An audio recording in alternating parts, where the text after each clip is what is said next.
Now, I recently celebrated my 80th birthday, and I celebrated with the family, of course, and I celebrated with my friends. Then I went up to the train layout and did some really true relaxing. And that's the beautiful part about a model railroad. You can enjoy it no matter what age you are. Young, it seems to have a special connection to when you're young. But as you get older, you realize, wow, this has been a big part of my life, and it's given me a lot of enjoyment, and in my case, a lot of relaxation over the years.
Now, I had heard from some of my friends who retired before me that it's hard to stay busy once you're retired. You get bored, you don't have enough things to do, you get lonesome or whatever, and you need to get a cat or a puppy. Well, not in my case. The model railroad kept me busy many hours and weeks, months, and I never get sick of working on it, and most of all, I never get sick of just running the trains.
Now, when I laid out the scenery, I was very careful not to put scenery in that blocked out the trains. When I made the boat works, you can see it doesn't obscure the trains going by, and many of my friends have layouts where there's buildings, houses, mountains, or whatever, and they obscure the trains. I wanted to have the trains, unless they were in a tunnel, be as visible as I could possibly make it. So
Because I've been collecting trains for 70 years, I have old trains, new trains, and I have the layout set up so I can run both the new and the old, and both at the same time, and the Lionel and the Mike's Train House, and a few others that I have, and they all seem to be happy running on this layout, especially when I'm having a nice pepperoni pizza.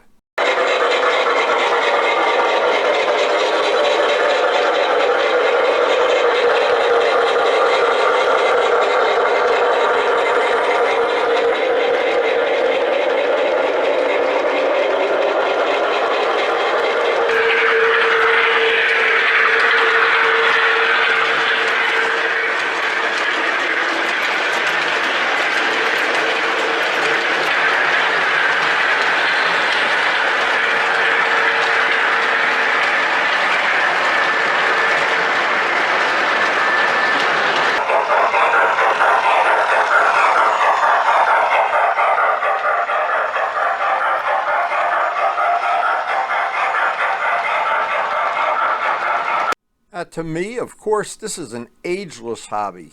I was involved in this before I was 10 years old, and I'm 80 now, so this collection, and especially my old 681, it still runs like a Rolex watch.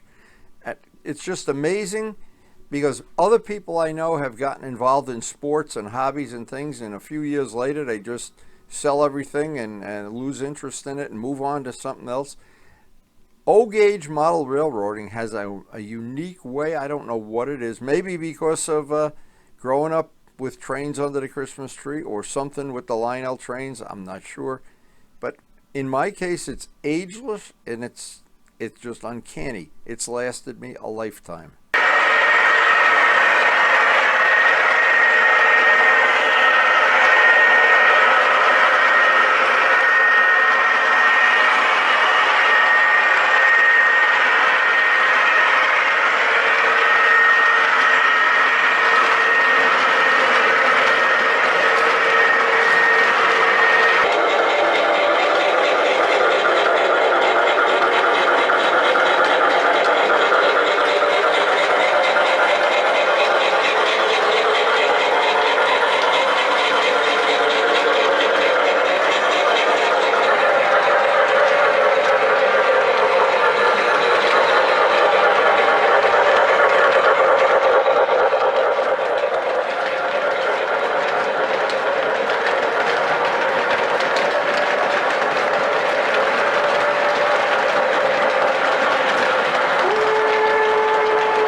One of the things I wanted to do was to be able to run at least 3 trains at the same time. That was always in my mind. I didn't want to just have one loop. In this case, I wound up with 3 separate loops, and it took a little massaging of the track plan. I finally got it exactly how I wanted it.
one of the things that's fun, I do like changing up the consist on a regular basis.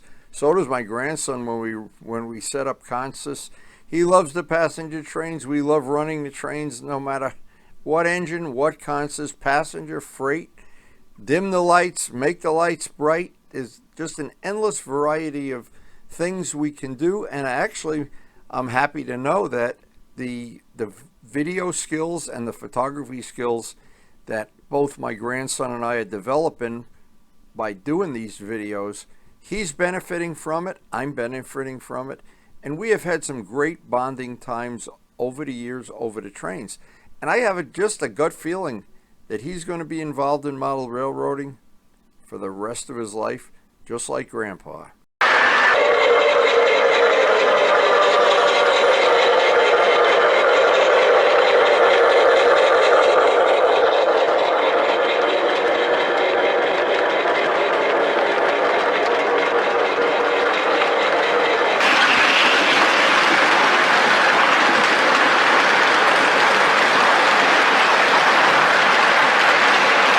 And if you have some trains that need upgrading or repairing, there's only one place to go, the Train Doctor. They buy, sell, and repair trains, and they're great to do business with. I've done business with them many years. And thank you so much to Roger Karp and the crew at Classic Toy Trains for featuring our layout in the magazine when it was relatively new. We've changed it a bit since then. Now, if you're new to our channel, we have over 3,000 videos. You can sort out all of the O-gauge ones very conveniently by using the playlist feature on the main YouTube screen. That will allow you to get to all of the O-gauge videos very, very conveniently. And there are many of them, including building the layout, showing how we do some of our videography. I've done videoing since 1987. And maybe some tips on building a layout that you can use. So I hope you did enjoy the video, and if you did, please take a second or two and hit the like button. And one and all, thank you so much for supporting the channel. We appreciate your support, and one and all, thank you so much for watching.